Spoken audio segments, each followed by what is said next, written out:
보겠습니다. 사도행전 28장입니다.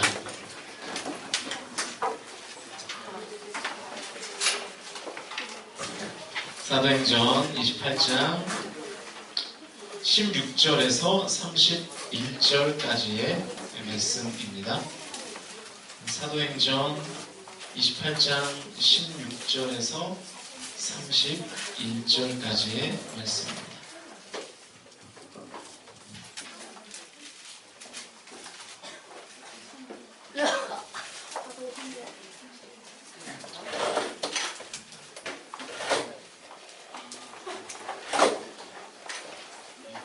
반갑습니다.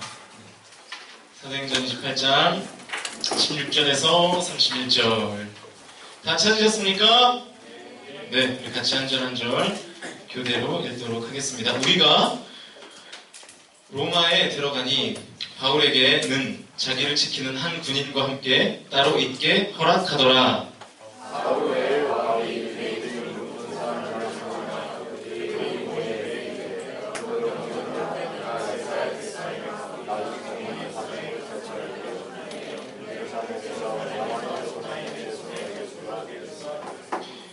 로마인은 나를 신문하여 죽일 죄목이 없으므로 석방하려 하였으나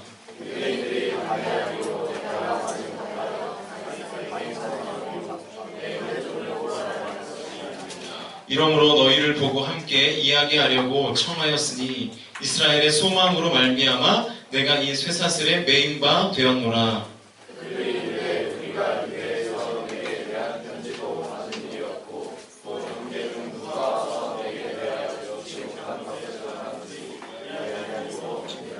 이에 우리가 너의 사상이 어떠한가 듣고자 하니 이 파에 대하여는 어디서든지 반대를 받는 줄 알기 때문이라 하더라.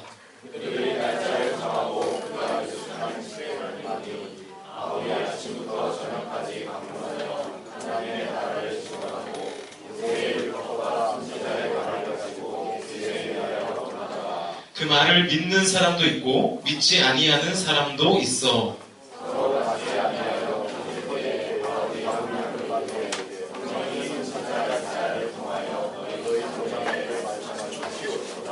일러스되 이 백성에게 가서 말하기를 너희가 듣기는 들어도 도무지 깨닫지 못하며 보기는 보아도 도무지 알지 못하는도다.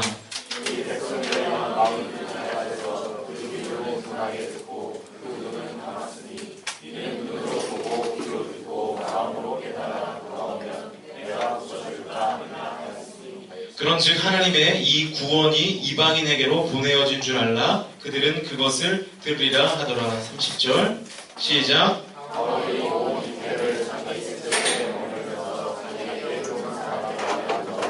함께 있습니다. 하나님의 나라를 전파하며 주 예수 그리스도에 관한 모든 것을 담대하게 거침없이 가르치더라.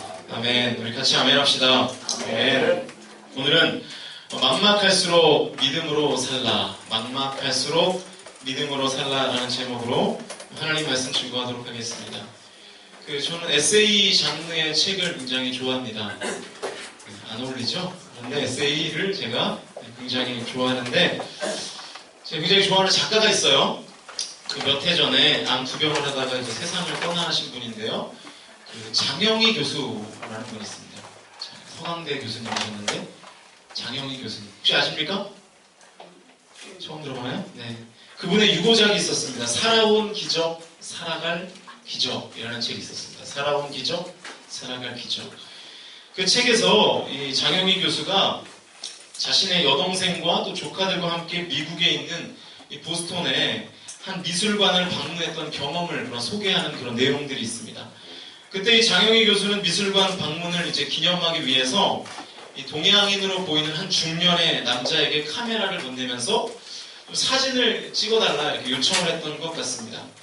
그는 아주 능숙하게 카메라를 잘 다루면서 아주 기분 좋게 사진을 찍어줬대요. 필름 카메라였는데요. 그런데 나중에 그 필름 카메라를 현상해보니까 이 황당하고 괴기한 사진들이 그 안에 막 담겨있는 거예요. 요즘은 디지털 카메라니까 그냥 찍고 아니면 지우면 되는데, 여러분 필름 카메라 써보셨나요? 제가 너무 여러분을 얕잡아보나요? 네, 그래요. 아무튼 필름 카메라가 보통 이제 몇 방을 찍을 수 있죠? 필름을 하나 넣으면 뭐 좀 다르긴 한데 그죠? 뭐 32방, 뭐 28방 뭐 이렇게 찍을 수 있잖아요. 그러니까 한정이 돼 있잖아요. 그러니까 얼마나 아깝습니까?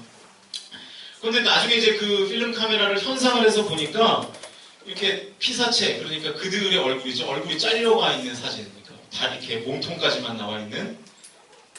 생각해보세요. 여기 쭉 앉아있는데, 이게 다, 목이 다 이렇게 돼가지고, 네, 그런 사진들이 다 이렇게 있거나, 아니면 동생의 발만 굉장히 확대해 놓은, 네, 그런 사진이 되거나, 뭔가 굉장히 이해할 수 없는 괴기한 사진이 그 안에 막 담겨 있었다라는 거예요. 최근에 보니까 우리 그 동욱이가 삭발을 페이스북에 사진을 찍어서 올렸던데 이렇게 보다가 놀랐어요. 처음에 이렇게 보다가 무슨 심경의 변화가 있는 건 아니죠? 그래요. 네. 또 카톡 친구를 이렇게 쭉 내려보다가 제 느낌에는 약간 뭔가 몽환적이고 약간 무서운 사진, 이제 미선이 프사를 이렇게 봤는데 굉장히 러블리한 사진이었는데 네, 전해주세요. 보고 싶다고. 네. 네. 집에서 얼굴을 보죠? 네, 못 본 지 좀 된 것 같은데. 아무튼 이 장영희 교수의 그 사진이 그랬다는 거예요. 이 순간 이 사진을 찍어준 사람의 이 불순한 의도가 느껴지면서 그 사람의 인간성 자체에 회의가 될 정도로 굉장히 불쾌감을 느꼈다고 합니다.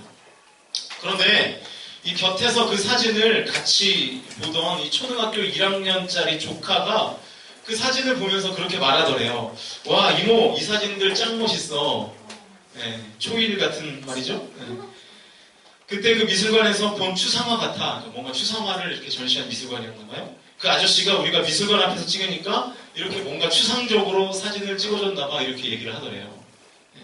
어처구니가 없는 이 아이의 말에 이 장영희 교수가 쓴 웃음을 지을 수밖에 없었다고 합니다. 그런데 막상 어린 조카의 말을 듣고 난 다음에 그 사진을 보니까 아닌 게 아니라 자신을 이 불쾌하게 만들었던 그 사진이 마치 무슨 이 전위 예술을 하는 사진처럼 뭔가 대단한 이 사진가가 이 추상파 사진가가 찍은 사진처럼 그렇게 보이기 시작하더라 하는 거예요. 그 전까지는 굉장히 불쾌하게 보였고 그 사람의 의도, 불순한 의도가 있는 것처럼 보였던 그 사진이 관점을 바꿔서 보니까 뭔가 되게 예술적이고 창의적인 사진처럼 보이더라 하는 것입니다.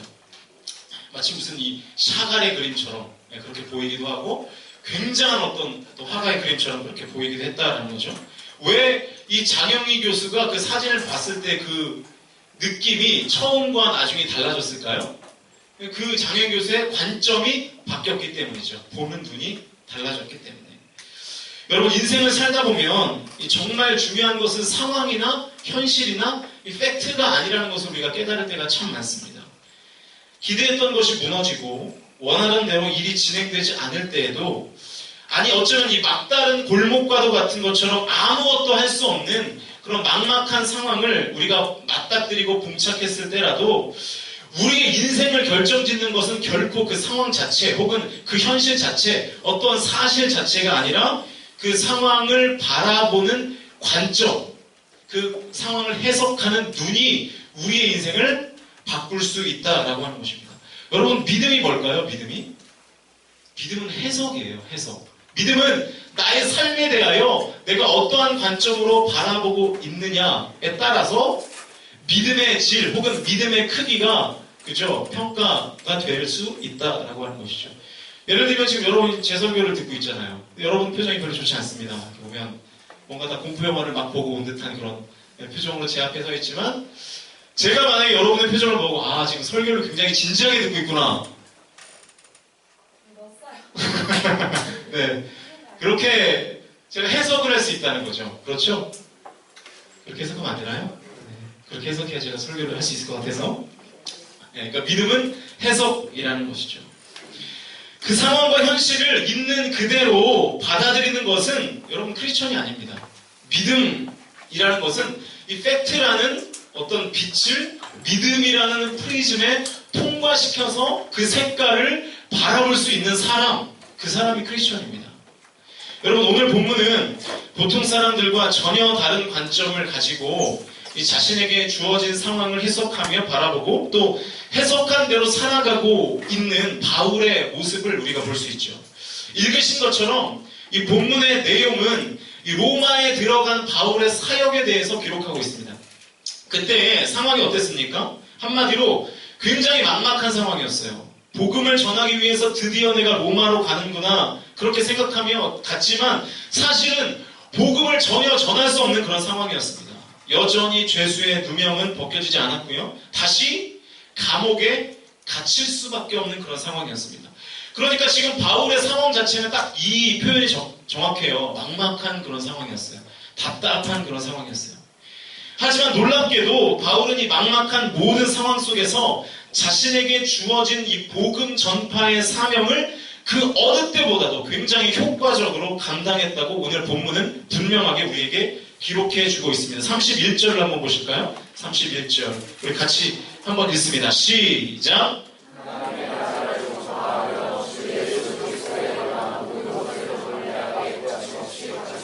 자, 바울은 그 막막한 상황에서도 낙심하거나 포기함 없이 담대하게 그리고 거침없이 자신의 사명을 감당합니다.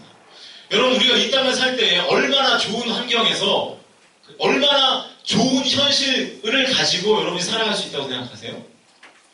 여러분 지금 청년 실업이 최대 위기라고 그러죠. 최고로 높아졌다라고 하죠. 경제가 그 어느 때보다 극심한 불황이라고 합니다. 그런데 여러분 지금까지 경제가 불황이 아니었던 때는 사실 없었어요. 그죠? 다만 불황을 하고 얘기하는 사람들이 많아지는 것 뿐이에요. 예전에도 88만원 세대는 있었습니다. 그런데 88만원 세대라고 말하는 사람들이 많아지니까 그 의식이 점점 더 모든 사람의 사고에 파고드는 것입니다. 여러분 삶은요 해석이고요. 믿음도 믿음이라는 틀을 가지고 어떻게 해석하느냐에 따라서 그 사람의 삶과 인생이 완전히 달라지게 된다라고 하는 것입니다. 여러분 바울이 어떻게 이렇게 담대하게 그리고 거침없이 자신의 사명을 감당할 수 있었을까요? 그것은 자신의 상황, 현실, 그거를 다른 관점으로 바라볼 수 있었기 때문입니다. 다시 말해서 믿음의 관점으로 상황과 현실을 믿음의 눈으로 해석했기 때문에 그 막막한 상황 속에서도 사역을 온전히 감당할 수 있었고 마침내 승리할 수 있었던 것이죠. 여러분 그러니까 사실 정말 중요한 것은 상황이 아닙니다. 현실이 아닙니다. 팩트가 아닙니다. 그것보다 정말 더 중요한 것은 과연 나에게 그것을 믿음의 눈으로 해석할 수 있는 능력이 있는가. 그러니까 신앙에 실력이 있는가가 사실은 더 중요한 것입니다. 그 상황과 현실을 어떻게 해석하느냐가 더 중요하다는 거죠. 믿음의 관점을 가지고 살아가느냐, 그렇지 못하느냐가 더 중요하다는 것입니다. 믿음의 관점을 가지고 사는 것은 과연 뭘까? 믿음의 관점으로 사는 사람은 어떤 사람일까? 오늘 좀 그것들을 나눠보고자 합니다. 여러분 막막한 상황에 부딪힐 때 보통 사람들은 어떻게 반응하죠? 어떻게 반응하나요? 내가 막막한 상황에 딱 부딪혔을 때 보통 사람들은 이렇게 반응합니다. 실망해요. 그죠? 좌절해요. 낙심합니다. 이어서 불평하고요. 그리고 나 아닌 다른 것을 원망하기 시작합니다. 그렇죠? 뭐가 안 됐어요? 뭐가 막혔어요? 그러면 절대로 내 탓을 하지 않죠. 다 누구 탓이야. 왜 옆 사람을 쳐다보지? 네. 제가 중고등학교 때도 그랬던 것 같아요. 제가 중고등학교 때도 공부를 안 하는 이유가 뭐냐? 여러분 공부 안 하는 이유가 뭐였습니까? 공부 안 하는 이유 다 공부를 열심히 하셨나요? 네. 제가 공부를 안 했던 이유는 이렇게 주변 너무 시끄러워요 집이. 이거였던 것 같아요. 집이 너무 시끄러워요. 네. 그래서 같이 이제 시끄럽게 놀고 그랬는데. 네. 이게 뭐 다 핑계죠. 시끄럽다고 공부를 못하나요? 요즘도 시끄러워야 공부가 잘 되잖아요? 그래서 여러분 다 카페 가서 공부하잖아요. 그죠? 시끄럽게 이렇게 옆에서 막 떠들어도 시끄럽게 공부하고 그러지 않습니까? 그 다 남들 핑계 된다라는 거예요.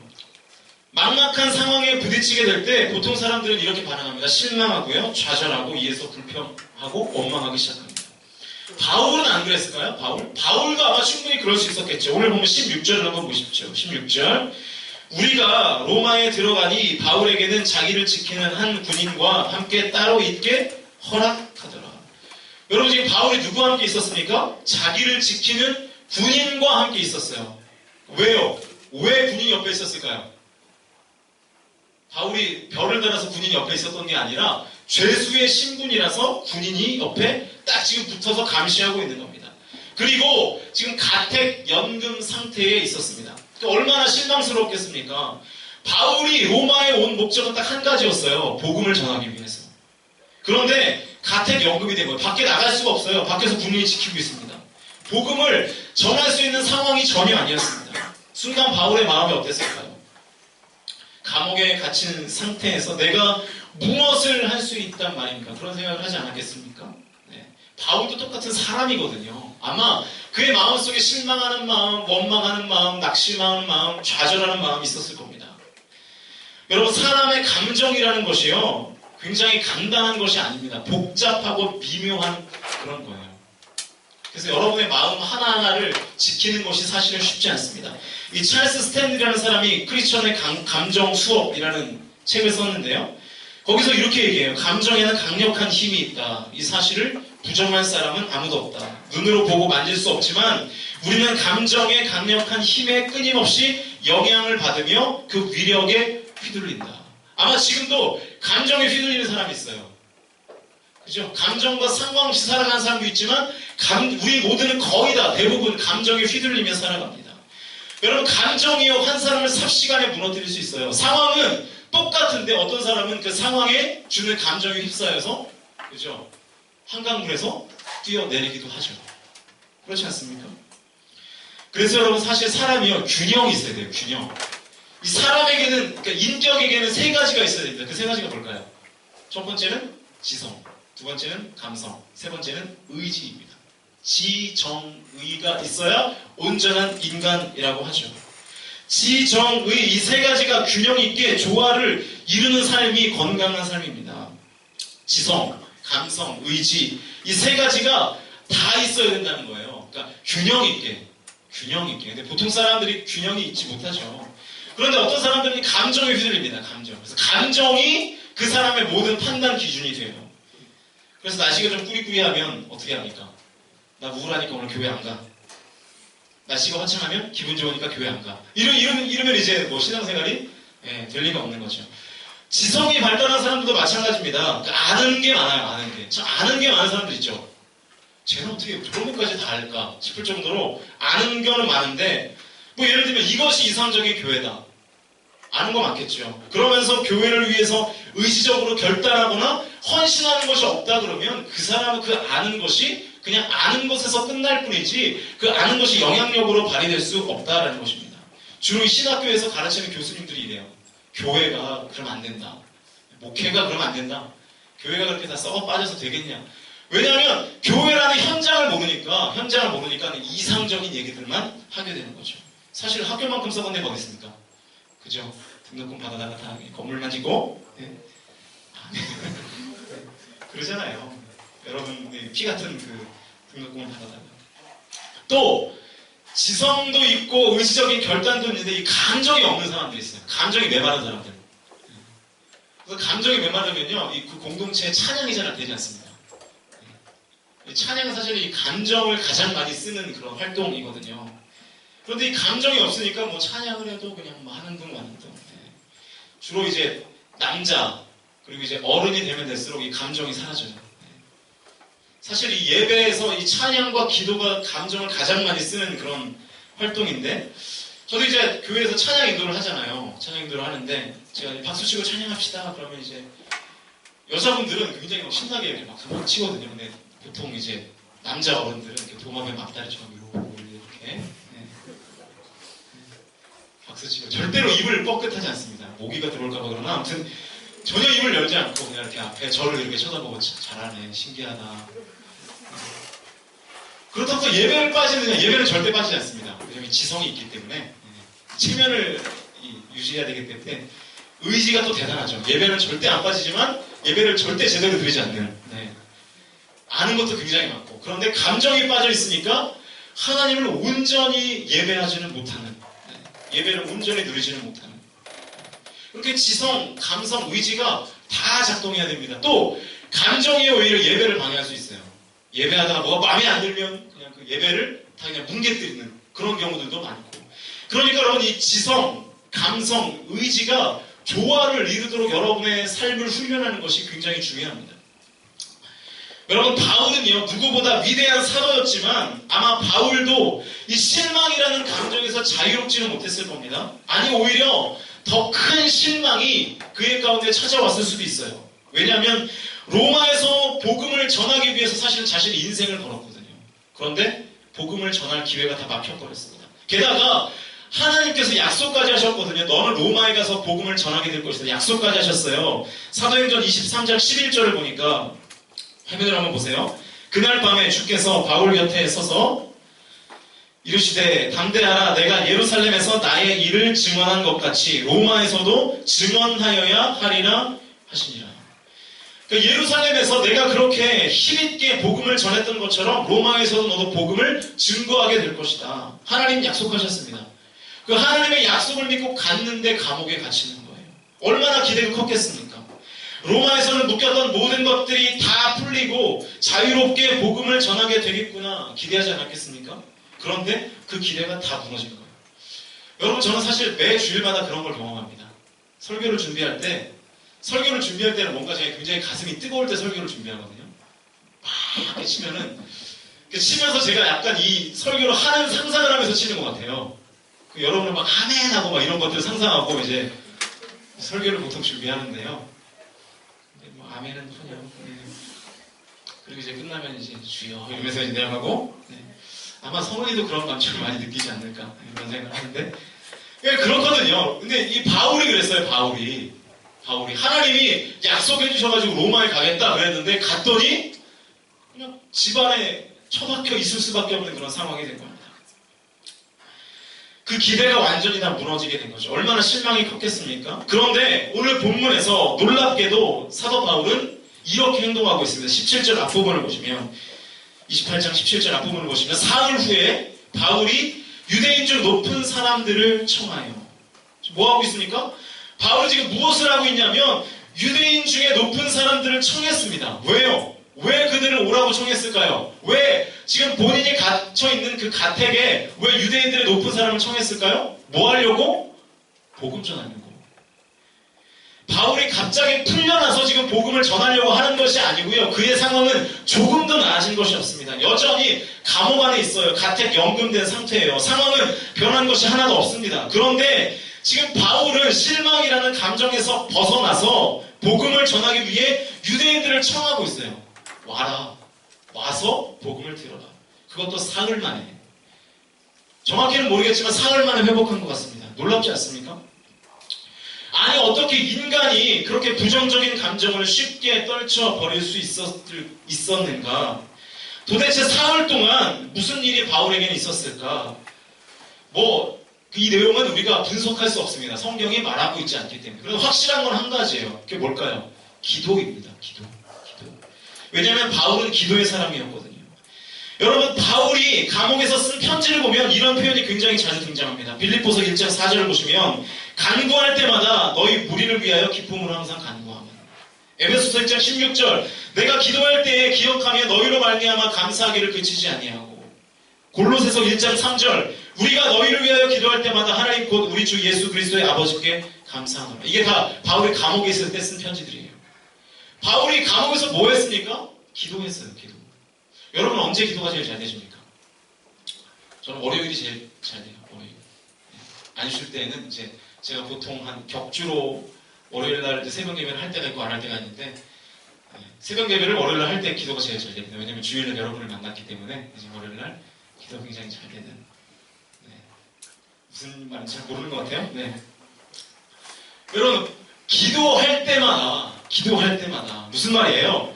로마 감옥에서 쓴 그 편지가 무엇을 증언하고 있습니까? 그는 기도의 사람이었다. 무슨 말입니까? 그가 실망이라는 감정의 포로가 되지 않고 다시 일어설 수 있었던 것. 아니 그 막막한 상황에서도 실망이 아니라 소망을 갖고 다시 유대인들을 청하여 복음을 전할 수 있었던 이유는 뭡니까? 그것은 그 막막한 순간일 때마다 하나님 앞에 엎드려 기도하는 기도의 훈련이 그 가운데 있었기 때문이라는 것입니다. 여러분 기도하고 계십니까? 기도. 제가 보면 상황과 형편과 처지가 별로 좋은 사람이 많이 없어요. 막막한 상황에도 불구하고 실망하지 않는 인생을 여러분이 살기를 원하신다면, 막막한 상황에도 일하시는 하나님의 역사를 바라보기를 원하신다면, 그렇다면 먼저 여러분이 해야 될 일은 기도입니다. 기도를 아는 인생이 되셔야 합니다. 기도 없는 인생은 항상 실패감에 쩔어 살 수밖에 없죠. 무릎 꿇고 기도하는 순간 실망에서 소망으로 우리의 관점을 바꾸시는 그 하나님의 은혜를 우리가 경험하게 될 것입니다. 여러분, 고린도서 4장 7절과 8절을 보시면 이런 말씀이 기록되어 있습니다. 같이 한번 읽어보죠. 4장 7절과 8절 읽습니다. 시작!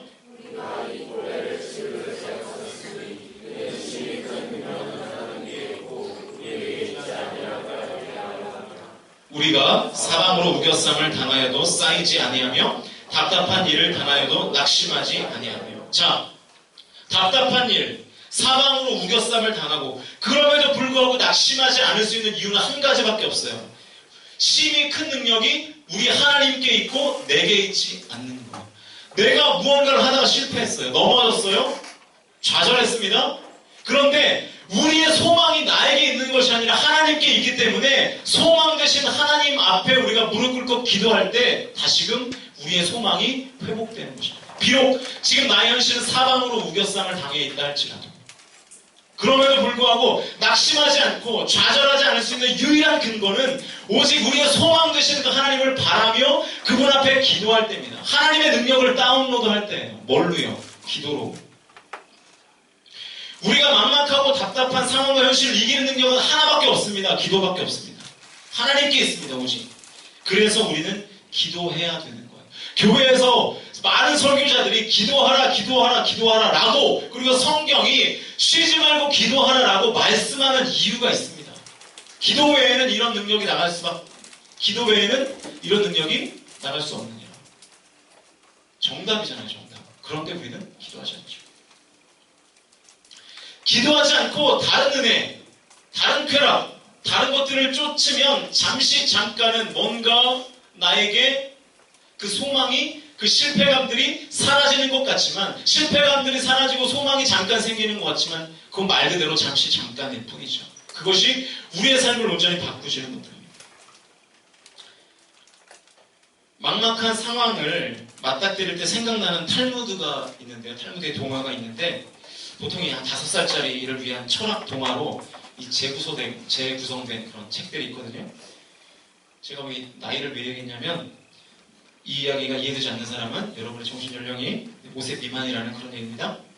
옛날에 3마리의 개구리가 신나게 놀다가 우유통에 빠졌습니다. 왜 개구리가 우유통에 빠졌는지 잘 모르겠는데 우유통에 빠졌대요. 첫 번째 개구리는 노력하지 않고 하나님께 살려달라고 기도하다가 어떻게 됐을까요? 하나님께 살려달라고 기도했으니까. 예? 기도했는데? 살려달라고 기도하다가 그냥 우유통 속에 빠져 죽어버렸습니다. 두 번째 개구리는 별 노력을 하지 않고 그냥 나 힘들어. 그냥 포기하다가 죽어버렸습니다. 하지만 세 번째 개구리가 달랐죠. 포기하지 않고 언젠가는 나갈 수 있을 거라는 희망을 가지고 계속해서 우유 속에서 뭘 하는 거예요? 헤엄을 치는 거예요. 헤엄. 그날 밤이 지나고 아침이 밝아올 무렵이었습니다. 헤엄을 치던 개구리의 발 아래 뭔가 닿는 느낌이 나요. 뭔가 닿는 느낌이 납니다. 끊임없이 헤엄친 개구리로 인해 우유가 뭘로 바뀐 겁니까? 그렇죠. 우유가 치즈로 바뀌었대요. 굉장히 나이 얘기를 하니까 이해를 잘하는 척을 많이 하는 것 같은데, 이 치즈로 바뀐 개구리가 그 치즈를 딛고 점프를 해가지고 살아났다. 뭐 그런 이야기입니다. 여러분, 이 동화가 주는 교훈이 뭘까요?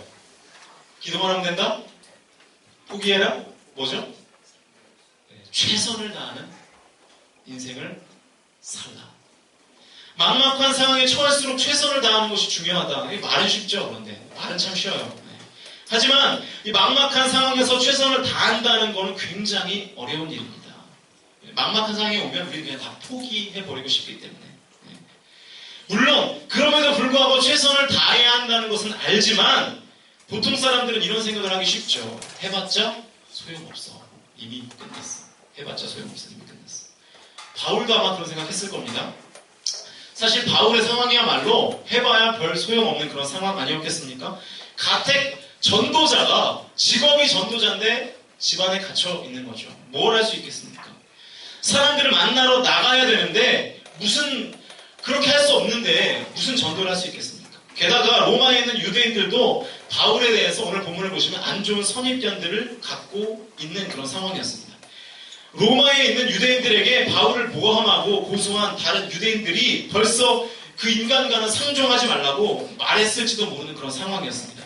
그런데 바울은 그런 상황 속에서도 어떻게 행동했냐면 17절 앞부분, 아까 우리가 읽은 부분을 다시 한번 보시면 사흘 후에 바울이 유대인 중 높은 사람을 청하여 그들이 모인 후에 이르되, 다시 유대인의 높은 사람들을 청했습니다. 왜 바울은 유대인의 높은 사람을 청했을까요? 복음을 전하려면 무엇보다도 먼저 자신에게 있던 유대인들의 오해를 풀어야 됐기 때문에, 그러니까 자신에게 갖고 있었던 유대인들의 오해를 그들을 청하여 불러 대화함으로 풀고, 그리고 복음을 전하려고 했던 전략이 그 안에 숨어져 있었다라고 하는 것입니다. 그러자 어떤 일이 일어났냐면 21절 같이 한번 읽어보시죠. 21절 같이 읽습니다. 시작.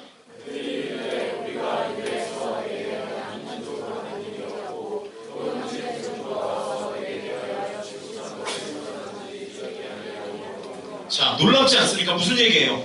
끈질기게 바울을 따라다니면서 모함과 비방을 일삼던 그 유대인들이 정작 로마에서는 아무런 행동도 하지 않습니다. 더 놀라운 것은 23절입니다.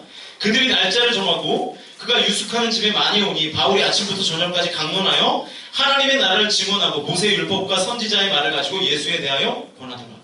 바울이 지금 누구에게 무엇을 하고 어떻게 전하고 있습니까? 유대인 중 높은 사람들에게 하나님 나라와 예수 그리스도에 대해서, 그것도 사람들이 너무 많이 찾아와가지고 스케줄을 잡아서 전하고 있습니다.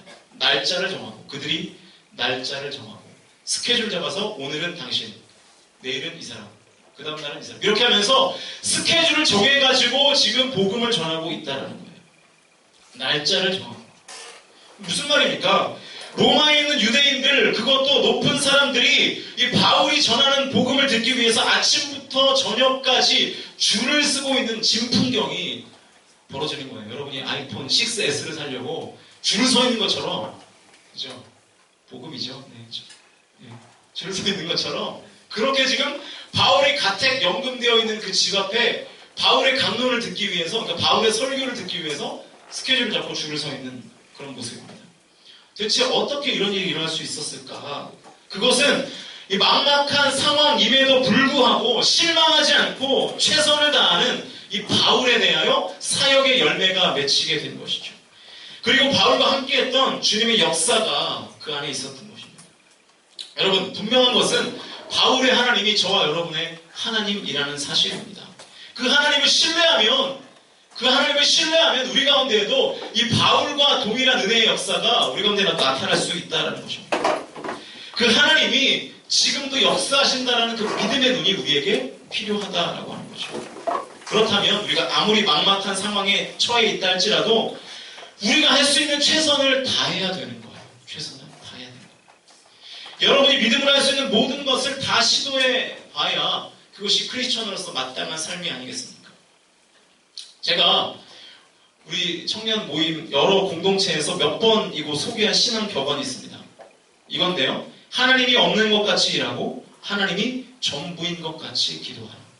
하나님이 없는 것 같이 일하고 하나님이 전부인 것 같이 기도하라. 여러분, 하나님은 언제나 성실한 사람을 쓰십니다. 성실한 사람. 최선을 매사에 다하는 사람을 하나님은 쓰십니다. 모든 일을 죽게 하듯 하는 그 사람을 하나님이 쓰십니다. 여러분이 하는 일에 최선을 다하고 있습니까? 여러분이 하는 모든 일 가운데 하다가 놔버리고 하다가 포기하고 하다가 그냥 다 모든 일을 손에서 놔버리는 그런 것이 아니라 여러분이 하는 모든 일을 죽게 하듯 하고 있느냐 하는 것입니다. 제가 수험생들을 위해서 강단에 서서 기도할 때마다 반복하는 문장이 있어요. 수험생들의 최선의 노력 위에 하나님의 은총이 있게 해주십시오. 수험생들의 최선의 노력 위에 하나님의 은총이 있게 하여 주십시오. 여러분, 최선을 다하지 않았는데 일이 잘 풀리는 건 그거 복 아닙니다. 오히려 여러분을 망치는 거예요. 젊었을 때부터 내가 노력하지도 않았는데 일이 잘 풀리는 것, 그것은 절대로 복이 아닙니다. 그런 운이 언제까지 작동할 것 같습니까? 절대로 복이 아니죠. 여러분, 망상을 제발 버리셔야 됩니다. 어떻게 되겠지, 대충 살아도 어떻게 되겠지, 뭐가 어떻게 돼야 대충 사는데, 그런 일은 벌어지지 않습니다. 우리가 잘못된 믿음을 가지고 있을 때가 너무나 많습니다. 하나님이 다 알아서 해주시겠지. 기억하십시오. 하나님은 여러분의 성실 위에 은혜와 복을 더하시는 분입니다. 여러분의 성실 위에. 예배도 마찬가지예요. 여러분의 최선을 다하는 예배가 있지 않는 한 하나님의 은혜는 없습니다. 대충 왔다 가도 나 주일 성수 했어 라고 하는 그 한 가지, 그 개런티만 가지고 여러분의 인생 가운데 하나님이 여러분의 인생을 책임져 줄 거라는 착각은 버리시는 게 좋습니다. 성경은 언제나 일하기 싫으면 먹지도 말라 이렇게 말씀합니다. 여러분, 하나님이 없는 것처럼 최선을 다하십시오. 여러분의 모든 삶에. 심지어 하나님께서 여러분의 맡기신 사역도 하나님이 없는 것처럼 치밀하게 준비하십시오. 그리고 하나님이 전부인 것처럼 기도하십시오. 그것이 사역의 풍성한 열매를 맺는 방법입니다. 막막한 상황이 지속되면 반드시 실망감과 함께 찾아오는 것이 두려움이에요. 두려움. 이게 마지막은 아닐까? 또 실패하진 않을까 하는 두려움들이 찾아오게 되는 거죠. 여러분, 바울도 얼마나 두려웠을까요? 여전히 죄수의 신분입니다. 어느 날 생명을 잃을 수도 있는 그런 상황이에요. 그죠? 죄수이니까. 게다가 최선을 다하여 복음을 전했지만 믿는 사람들이 그리 많지는 않았습니다. 오늘 보면 25절 한번 보실까요? 25절 같이 한번 읽습니다. 25절 시작.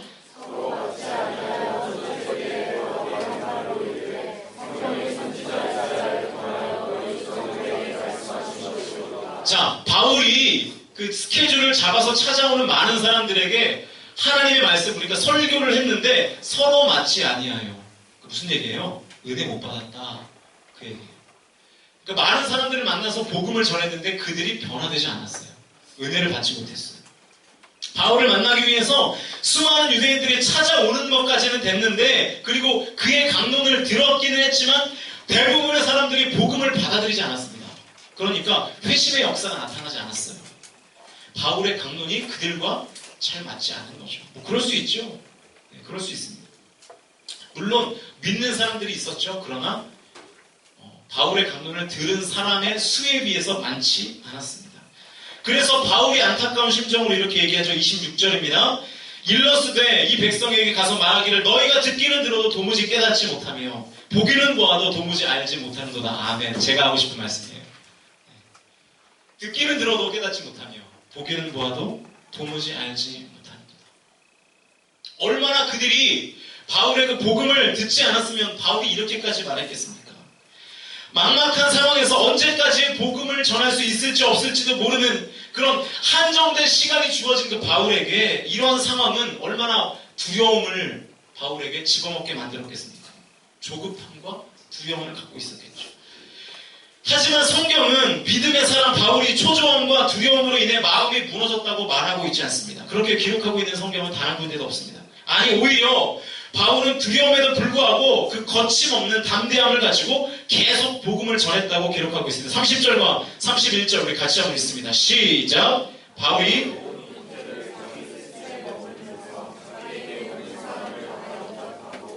하나님의 나라를 전파하며 주 예수 그리스도에 관한 모든 것을 담대하게 거침없이 가르치더라. 그렇습니다. 바울은요, 담대하게 그리고 거침없이 계속해서 하나님의 말씀을 전했습니다. 얼마 동안이나 전했을까요? 나오죠, 30절에? 이태.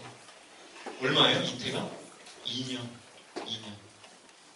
그러니까 열심히 침을 튀겨가면서 설교를 해도 듣지 않는 사람들을 계속해서 2년 동안, 저도 2년 되는데,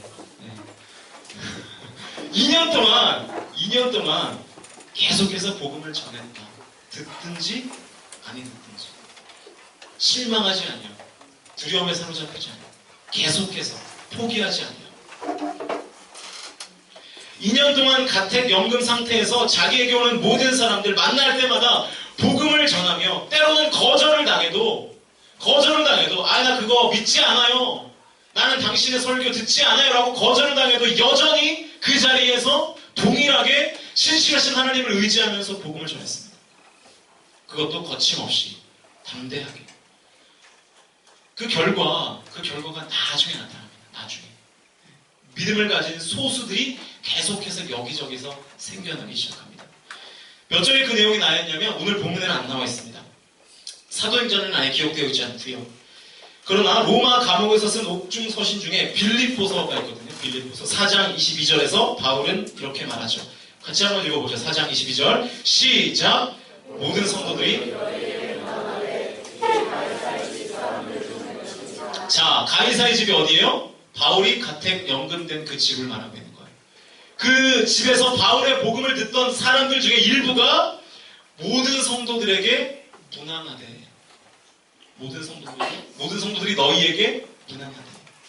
로마 감옥 투옥된 상태에서 쓴 편지 빌립보서에서 바울은 그때 예수를 주와 그리스도로 믿는 가이사의 집을 언급하고 있습니다. 가이사의 집은 제가 아까 말했던 그곳이죠. 그렇다면 바울이 전한 그 복음 그리고 코드가 맞지 않아서 많은 사람들이 거절하고 돌아갔던 그 바울의 사역을 실패했느냐? 그렇지 않았다라는 거죠. 당장은 눈앞에 어떤 결과가 나타나진 않았지만 훗날 그것이 더 큰 결과로 나타나게 되었다라고 하는 거죠. 믿음의 사람들이 그때의 그 사역들을 통하여 여기저기서 일어나게 되었다라고 하는 거죠. 그리고 실제로 일반 역사는 그들을 통해서 바울이 로마에 들어간 지 불과 260년이 지나지도 전에 기독교 국가로 로마 자체가 변화되는 사역의 열매를 경험하게 되죠. 바울의 복음을 통해서. 바울이 전한 그 복음 전도자의 사명을 통해서. 여러분 무슨 말이에요? 아무것도 할 수 없는 막막한 상황, 그 상황 속에서도 실망하지 않고 할 수 있는 한 최선을 다해서 사람들을 불러들여 복음을 전하고 그래서 옥중 서신을 기록하며 거침없이 복음을 전한 바울의 작은 움직임이 세상을 아예 바꿔버린 것입니다. 세상을. 지미 카터 대통령 아시죠? 이분이 해군사관학교에 다닐 때의 일이라고 합니다. 당시 이 하이먼 릭 오버라는 제독과 이 당시 학생들이 항상 1대1로 면담을 하는 그런 시간이 있었대요. 1대1 면담은 항상 긴장이 되죠? 여러분도 그 대학 입시 면접을 볼 때 항상 긴장이 되죠? 안 되나요? 네. 그런데 이 핵 잠수함 부대 배속을 지원한 사람은 반드시 이 제독을 만나서 1대1 면담을 할 수밖에 없는 그런 상황이었습니다. 그리고 이 릭 오버 제독과 면담을 마치고 나온 장교들이 하나같이 두려움에 사로잡혀서 이제 빠져나오는 것을 보고 이제 주눅이 든 거죠. 면담이 시작되자 카터는 그 이유를 금방 알 수 있었다고 합니다. 왜냐하면 면담의 주제에 대해서 아는 게 별로 없었기 때문에. 여러분 대학 입시 면접과 들어왔는데 여러분이 뭐 전혀 알지도 못하는 생명공학에 관해서 막 물어본다거나 그러면 제가 두려움에 사로잡히지 않겠어요? 그러니까 대답을 제대로 할 수가 없었던 이 카터가 몸이 금세 막 땀으로 흠뻑 젖기 시작했습니다. 그런데 릭 오버 제독이 드디어 카터에게 만회할 수 있는 질문을 던졌대요. 해군사관학교에서 몇 등을 했습니까? 당신은 해군사관학교에서 몇 등을 했습니까? 카터의 성적이 꽤 좋은 편이었던 것 같습니다. 그래서 자신있게 대답했대요. 820명 중에 59등 했습니다. 가소롭게 웃네요. 820명 중에 59등을 했다는데 멋져 역시. 뭐 잘한 거죠. 네. 자신있게 대답했대요. 이에 카터는 가만히 앉아서 곧 돌아올 칭찬을 기대하고 있었겠죠. 왜냐하면 나름 이제 성적이 괜찮았으니까. 그런데 릭 오버 제독이 이런 질문을 했대요. 자네는 최선을 다했는가? 자네는 최선을 다했는가? 순간 카터가 곰곰이 생각을 해본 거예요. 칭찬받을 걸 기대했는데 칭찬은커녕 오히려 약간 질책성의 질문이 온 거죠. 자네는 최선을 다했는가? 그리고 곰곰이 생각해보니까 열심히는 한 것 같은데 최선을 다하지는 않은 것 같다라는 생각이 들었습니다. 카터가 또 깊은 한숨을 내신 다음에 얘기했대요. 아니요. 항상 최선을 다하지는 못했던 것 같습니다. 그러자 이 제독이 한동안 카터를 이렇게 많이 이렇게 쳐다보더니 결코 잊을 수 없는, 그러니까 카터의 주관적인 어떤 느낌에서 결코 잊을 수 없는 한마디 말을 던졌대요. 왜 자네는 최선을 다하지 않았나? 곧 후회할 텐데. 왜 자네는 최선을 다하지 않았나? 곧 후회할 텐데. 여러분, 이 한마디 말이 이 카터를 변화시켰다라고 하는 것입니다. 그때부터 카터는 항상 모든 일에, 아무리 그 일이 작다 할지라도 그 작은 것에 최선을 다하고 충성하는 모습이 그 안에 있었다라는 거죠. 여러분, 하나님은요, 작은 곳에 충성하는 자들 찾으십니다. 그죠? 달란트에 비유보면 그런 장면이 나오지 않습니까? 그 한 달란트를 작은 것으로 여기고 게으르게 땅에 숨겼던 그 한 달란트 받은 종을 질책하는 그 하나님의 모습이 우리가 볼 수 있지 않습니까? 여러분, 삶이 아무리 막막하고 어렵고 그리고 큰 고민과 씨름을 하고 있다 할지라도, 여러분의 모든 상황과 처지와 형편이 아무리 어렵고 악조건이다 할지라도 그것이 최선을 다하지 않아도 되는 이유는 되지 않습니다. 여러분이 아무리 힘들고 어려운 상황이라 할지라도 그것이 최선을 다하지 않아도 되는 근거나 이유는 되지 않습니다. 여러분은 하나님을 믿는 크리스천으로서 최선을 다하고 있습니까? 여러분의 삶에 대하여 하나님께 최선을 다해 기도하며 성실하게 하루하루를 살아가고 있습니까? 또 하나님이 부탁하시면 맡긴 일에 여러분 최선을 다하고 있습니까? 우리 공동체에도 하나님께서 부탁하셔서 맡긴 일을 감당하는 지체들이 있는데, 과연 저를 포함해서 그 일들에 대하여 우리가 최선을 다하고 있는가? 막막한 일을 만나셨나요? 답답한 답보 상태에 있습니까? 그럴 때일수록 최선을 다하여 믿음의 삶을 사셔야 합니다. 최선을 다하는 믿음을 하나님 앞에 보이셔야 합니다. 그럴 때에 여러분의 최선과 성실을 위해 하나님의 은총이 분명하게 임하게 될 것입니다. 우리 이제 함께 찬양하면서 기도하려고 하는데요. 우리의 상황과 우리의 처지와 우리의 환경이 있습니다. 그럴 때마다 내가 그때 할 수 있는 최선을 주님 앞에 다하는 것, 그것이 믿음입니다. 그리고 힘들고 어려울수록 하나님을 찾고 주님 앞에 부르짖고 기도하는 것이 여러분이 해야 하는 최선입니다. 왜냐하면 그럴 때 나를 사랑하시고 나를 보호하시고 나를 먹이시고 입히시는 그 하나님의 은혜에 대한 확신이 생기기 때문에 그렇습니다. 하나님이 날 사랑하신다는 확신을 가지고 나의 삶 가운데 충성되이 최선을 다하며 나아갈 때, 그때의 우리의 상황은 호전되고 역전되는 것이죠. 여러분, 그러므로 막막할수록 믿음으로 사십시오. 우리는 막막하면 세상으로 갑니다. 막막하면 삶을 다 포기합니다. 아닙니다. 틀렸습니다. 막막할수록 믿음으로 사셔야 됩니다. 막막할수록 주님과 멀어지는 것이 아니라 주님께 가까이 와야 됩니다. 그게 여러분이 해야 하는 행동입니다.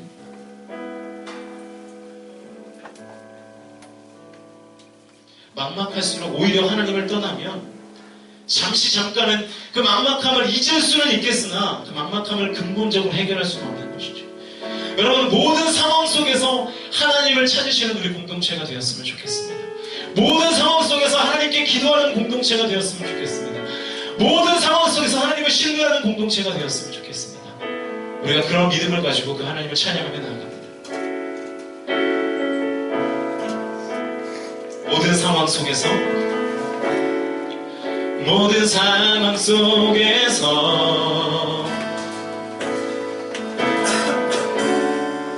주를 찬양할지라.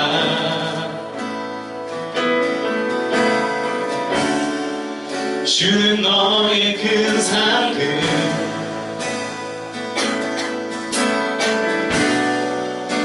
큰 도움이시라. 주의 얼굴 구할 때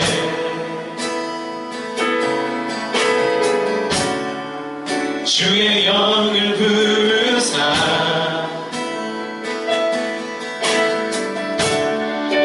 크신 사랑 안에서 주를 보게 하소서.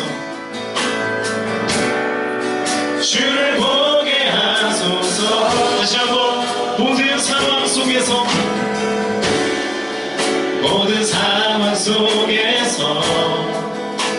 주님을 바라보며 찬양합시다. 주를 찬양할지라.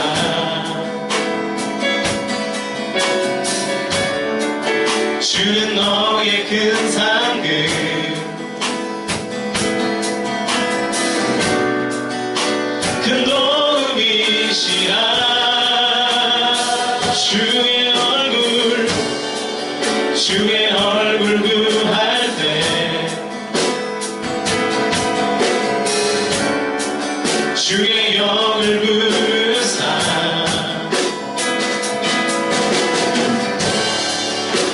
크신 사랑 안에서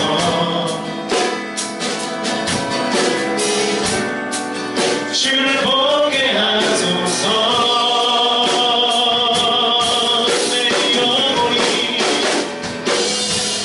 내 영혼이 확정되고 확정되어 싸우니 믿음의 눈 들어 주를 바라봅니다. 내 영혼이 확정되고 확정되어 싸우니 믿음의 눈 들어 주를 바라봅니다. 내 영혼이 확정되고 내 영혼이 확정되고 확정되어 싸우니 믿음의 눈 들어 주를 바라봅니다. 내 영혼이 확정되고 확정되어 싸우니 믿음의 눈 들어 주를 바라봅니다. 우리 믿음의 눈을 들어 주를 바라보고 다시 한번 고백합니다. 내 영혼이 확정되고 확정되어 싸우니 믿음의 눈 들어 주를 바라봅니다. 내 영혼이 확정되고 확정되어 싸우니 믿음의 눈 들어 주를 바라봅니다. 주를 바라볼 때 주를 바라볼 때 주의 나라 믿음이 되네. 그 영원한 나라 보게 하소서. 주를 바라볼 때 주를 바라볼 때 주의 나라 믿음이 되네. 그 영원한 보게 하소서. 우리 영혼이 확정되고 확정되어 싸우니 믿음의 눈 들어 주를 바라봅니다.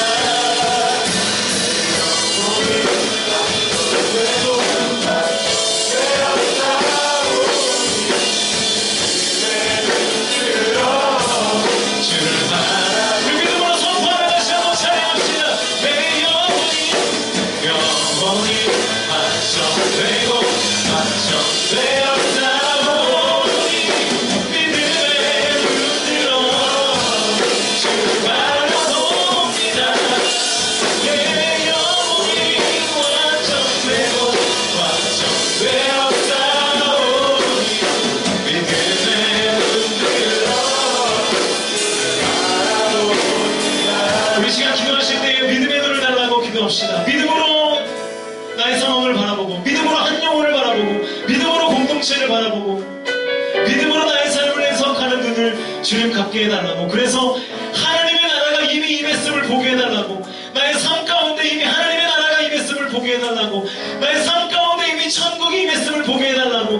믿음의 눈을 들어 주님을 바라보게 해달라고. 우리 시간 다 같이 주님 앞에 기도하며 나가시겠습니다. 기도하시겠습니다. 주님, 하나님, 내가 믿음의 눈을 들어 주님을 바라보기를 간절히 소원합니다. 하나님, 이 시간 우리 안에 역사하여 주셔서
주님, 우리의 삶 가운데 이미 하나님의 통치가 임한 줄로 믿습니다. 하나님, 우리가 믿음의 눈을 들어 그것을 바라볼 수 있도록 인도하여 주시옵소서. 하나님, 나의 초라한 현실이 아니라, 답답한 나의 상황이 아니라, 하나님, 내게 빠질 수 없는 막막한 현실이 아니라, 하나님, 그것들을 주관하시고 그것들을 통치하시며 그것들을 꾸짖으실 하나님을 바라보는 눈이 우리 안에 그 믿음의 눈이 생겨질 수 있도록 아버지 하나님 인도하여 주시옵소서. 그래서 우리의 삶을 믿음으로 해석하고 우리가 낙심하고 좌절하고 원망과 불평의 상태에 머물러 있는 것이 아니라 하나님이 주시는 새 힘과 소망의 능력으로 다시금 일어나 주님 앞에 온전히 쓰임받는 우리 공동체의 모든 청년들 될 수 있도록 주여 함께하여 주시옵소서. 우리에게 그 은혜를 허락하실 그 주님의 이름을 찬양하며 언제나 우리를 사랑하시는 예수 그리스도 이름으로 기도하옵나이다. 우리 하나님